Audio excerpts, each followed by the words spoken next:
মিডের কর্মসূচি। এই কর্মসূচিকে কেন্দ্র করে যে বৈষম্য ছিল আমরা দূর করেছি।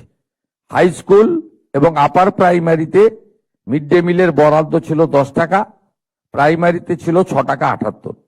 আমরা প্রাইমারির ক্ষেত্রে 10 টাকা করেছি, রাজ্য সরকার বাকি অর্থ প্রদান করবে এবং 1 আগস্ট থেকে এটা কার্যকর করা হবে।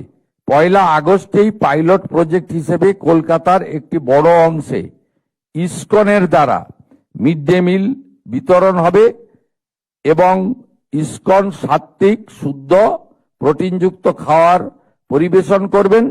তার বাইরেও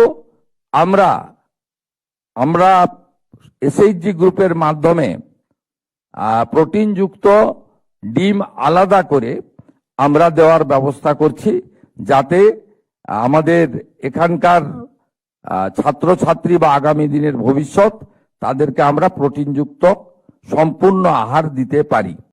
নেতাজি